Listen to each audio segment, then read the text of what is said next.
Hi, everybody. Welcome to Conversations with Busy. I hope you enjoyed today's story. And if you do, please subscribe. Here we go. Hi, everybody. Welcome to Conversations with Busy. It is episode 563. Oh my gosh, we're just speeding along here, aren't we?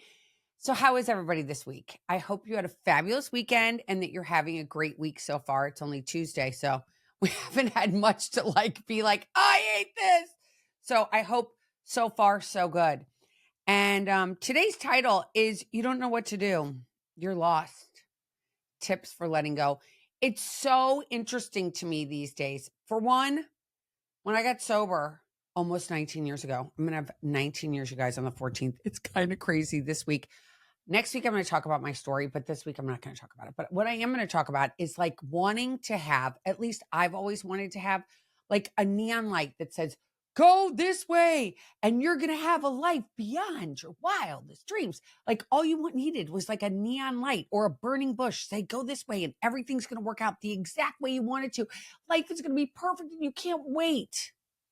But guess what? Is that reality? No. There are no burning bushes. Sometimes we do get little winks along the way, but do we ever really get a burning bush that says, go this way? So many of us, I don't know what stage of your life you're in right now, but I know so many of us are feeling uncomfortable, right? I know for me, 7 years out of having young children and having kids out on their own, living in all different cities and doing all their own things has been a challenge, right? It just has been a challenge. And I have other friends in this place too. Whether you're single, divorced, in a wherever stage you are in, it's such a lull when we get into our 50s, I think, and 60s. We become mid and late 50s, early 60s. It becomes this whole, well, wait a minute. I've spent so many years going to college, graduating high school, which I always thought was the biggest. High school, so fun, right?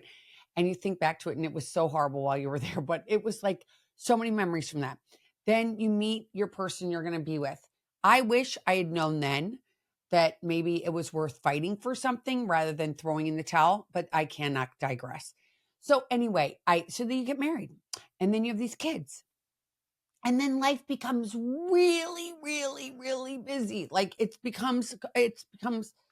literally all about you. And then it becomes about you and your partner. And then it becomes about you, your partner, and then these people you give birth to, or these people, however you get them in your home. And they come and they need to be taken care of. You need to feed them, even dogs, let's face it, and cats, especially dogs. I don't know. I'm not a cat person, so I don't have any cats. But I know with my dogs, that was a lot of time and energy that I had to put into potty training them and taking them out all the time and walking them and then taking them to the vet and then making sure they're okay. Babies, taking them to the doctor. It's all so encompassing in our 20s, our 30s, our 40s. We're so busy running around making sure all these people around us are being taken care of.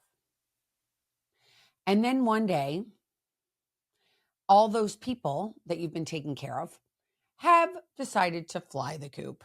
And you're so thrilled that they've flown the coop because the idea of them sitting in your basement really doesn't interest you whatsoever. You do want them to go off and get their own jobs and not having you to have to pay for them forever.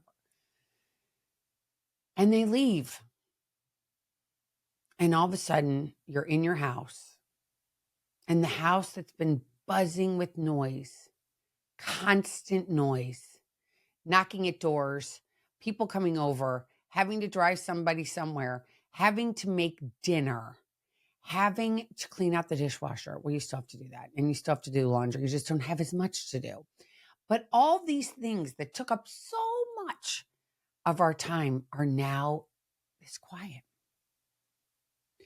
this utter quiet and stillness. And it feels uncomfortable. It feels so uncomfortable when you don't know what to do. You hate the feelings you're having. You're like, they are suffocating me. These feelings are suffocating me and they're constant and they never change. And what is wrong with me? Why am I so sad? And why do I feel so bad? And what is wrong with me? I just want something different. And I think especially if you're sober, because when you're sober, you cannot get any of those feelings to disappear, right? There's no way to go say, all right, I'm gonna have a drink. I mean, there is, but where's that going to take you? That just takes you to a whole nother pan full of yuckiness that you don't even want to go to. So you don't take pills and you don't do, if you're sober like I'm not California sober. I am like sober off of everything. I don't drink. I don't do drugs. I don't do anything that is mind altering. So having those feelings that stay there all the time, and you're like, oh my gosh, oh my gosh, oh my gosh, these feelings, these feelings, these feelings. And we can spiral sometimes with them, right? Especially again, if we aren't self-medicating. And I think even if we are self-medicating, we wake up in the morning and we go, oh my gosh, that doom comes on right away. Where am I going to find happiness? Where is happiness? What is happiness? Is it attainable? Or is that the biggest lie of all? That happiness only happens in the moment. It doesn't happen in the past and it doesn't happen in the future. Is that a fleeting thought to you? Because does anybody stay in a pure state of bliss? Anybody. It doesn't matter how much money you have. It doesn't matter what demographics you are. It doesn't matter anything. Is anybody in a constant state of bliss? I think not. I think that's the biggest lie. I don't think anybody, anywhere, is in a constant state of bliss. See, this is the deal, in my opinion. Of course, this is all my opinion. We're all sinners, right? So we're born to do things that aren't good. We just are. It's just innate in us. It goes back to Adam and Eve. Adam and Eve God says, do not eat from that apple. And the snake comes and says, why not? Why are you listening to him? Who's God? He doesn't matter anyway. And they're like, oh, you're right. That casts out. So you go and you do it anyway. They went and they did it anyway. And then they put on they actually covered their bodies and they were ashamed. Shame came in at that point. So it's been a long time. You are not new. You are not special, by the way, by having these feelings. You are not alone. And I love knowing that, by the way, you guys. I love knowing that I'm not alone. I had a dear friend call me, in fact, yesterday, and she said, I'm in this place. I just am spiraling. I don't like where I live. I don't think I made the right choice. I think I'm going to go back to where I first was living before. I think I'm just going to pack up my stuff. I think I'm just going to go. I really don't know what I want to do. How many of us out there really don't know what we want to do? I feel the same exact way. I was like, where am I supposed to go? Am I supposed to go back to my house up north? Nobody's living in it right now. Or am I supposed to stay here and build a community here? And I was asked to be on a board. I'm not going to talk about it yet. I'm going to talk about it later on next week. I will talk about this new exciting endeavor I have. But that came into my lap. And then something else came into my lap. Like I have the Florida Shuffle, the gentleman that wrote Fighting the Florida Shuffle, which you're like, what is that?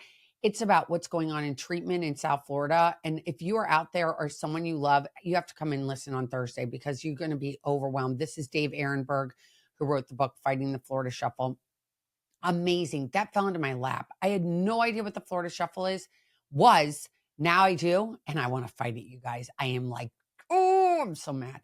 But that came because I sat still and I said, God, what do you want me to do? What do you want me to do? Because I'm sitting here for 1 month. I took off from doing the podcast. I thought, I'm going to give myself a gift. I'm going to get creative. My creativity is going to come back, which it has. But during that time of just sitting, it was very uncomfortable. When we don't know what to do, doing nothing is doing something. It is as hard as that seems and as hard as that sounds, it's like doing nothing is doing something. You're like, wait a minute, no, how is that doing something? It is, because our creativity can go, our brains can start to work. We can hear God, or what you want to call your intuition. Your intuition will speak to you if you get quiet. But we live in such utter chaos all the time. Like, think about it. If you were born, like when I was born in 1968. So in 1968, there were about maybe 5 channels on the TV. Maybe. It was like PBS, ABC, NBC, and CBS. I think there may be only 4 channels and maybe a local channel. That was it, 5. And so that's all you had. It wasn't like we live today, which is constant news, constant information, there's so many channels you can choose from. I mean, I look at my TV and I'm like, look at all these movies. I mean, there's just like so many, you just get overwhelmed. It's like picking the color white paint. You just want white paint, but there's no such thing as just white paint. There's white paint that has got a little yellow in it. It's white paint. It's got a little gray in it. It's got a little, it's too many decisions. The noise. It's very hard to hear what our intuition is when we're constantly having noise. Does that make sense? So, for instance, like your phone. Here, I'm going to pick up my phone and show it to you if you're watching this on YouTube. My camera isn't doing, oh yeah, if you see my Blessed Mary, that's from Medjugorje. But when this, and I am recording this on Monday and not on Tuesday, but I have it dropping at 5 a.m. for you guys, but I do it the day before. But anyway, what I've realized this, you go on here and you go to social media and you see pictures of friends, acquaintances, friends of friends. They all look like they're having the best time. Oh, you just wish you could be them. You want to be in the south of France. You want to be in Italy. You want to be at the Jersey Shore. You want to be at Hershey Park. You want to be at Disneyland or Disney World. You want to be in all these places, but you're not. You're sitting in your living room in somewhere in the country or in the world, and you're sitting in your living room and you're just sitting there by yourself, and you've got maybe some Haagen-Dazs ice cream or Baskin Robbins or whatever kind of Breyer's ice cream, whatever you have, and you're sitting there and you're eating it in your sweatpants and you're watching TV and you're scrolling on the internet and you're watching these people, and constantly all you feel, and you don't know what to do and you feel miserable, but you go onto social media and you believe that you're going to find the answers there of what you're supposed to do. But what happens? You feed into that negativity, right? You feed into this, I'm uncomfortable, I feel badly, I don't have this, they have that. I'm comparing myself, which is my insights, to what you're doing on the outside, which then does what?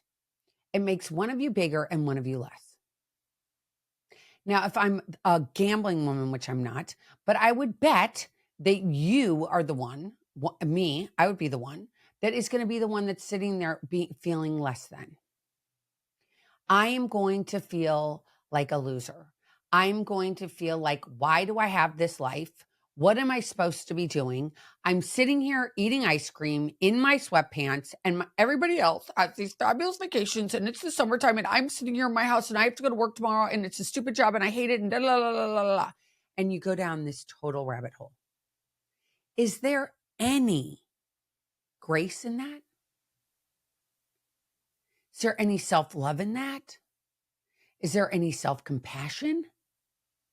I think not. I think it's a thief. I think it steals from you. And I think it lies to you, because guess what?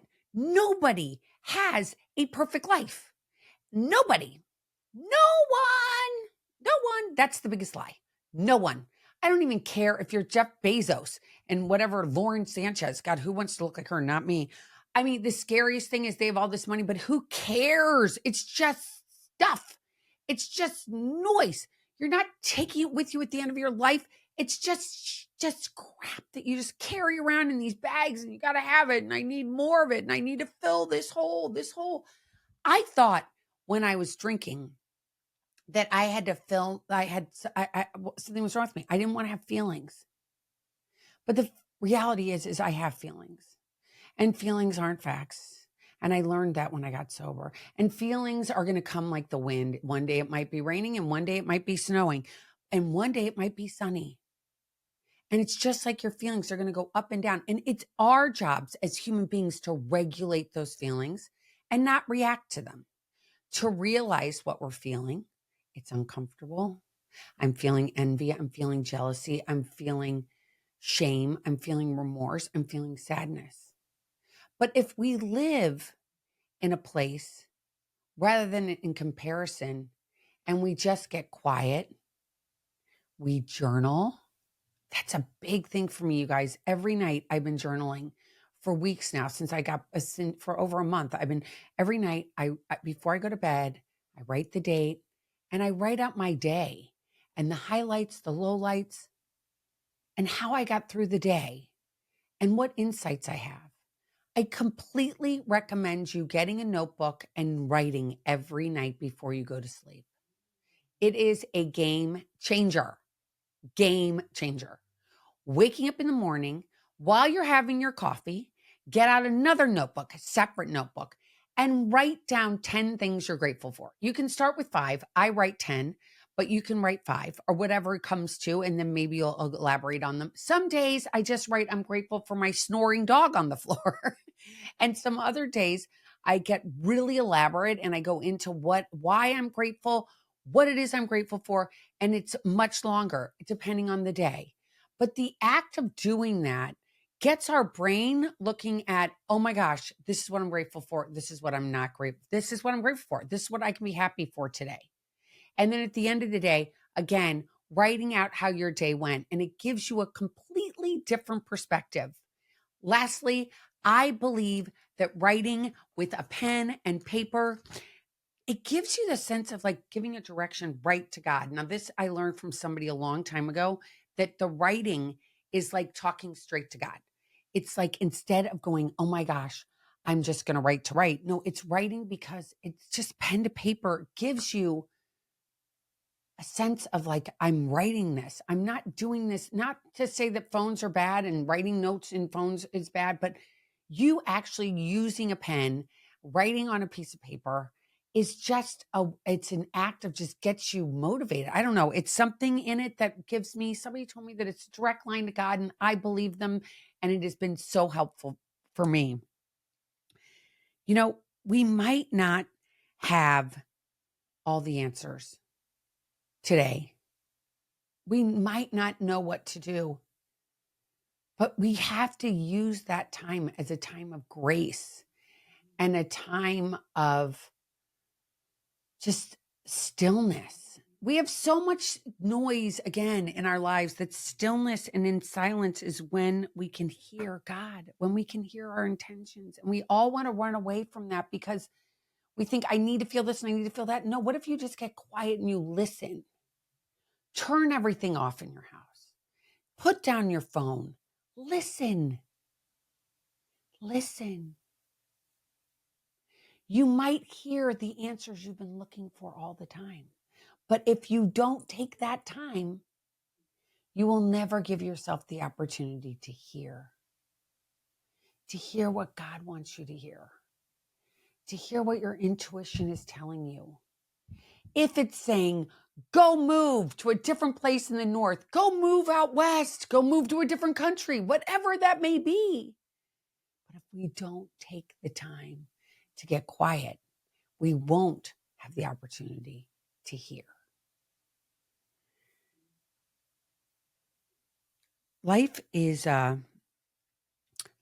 journey, you guys. And these tools that I've just been talking about for almost the last 20 minutes, so it's going to be 20 minutes when I'm done with this, but these tools that I use myself have helped me. And I would not sell you a bill of goods if I didn't use these same tools myself. So when I am feeling out of control and I don't know what to do, and I'm feeling that negativity and I'm feeling lost and I'm feeling like, oh my gosh, what am I going to do next?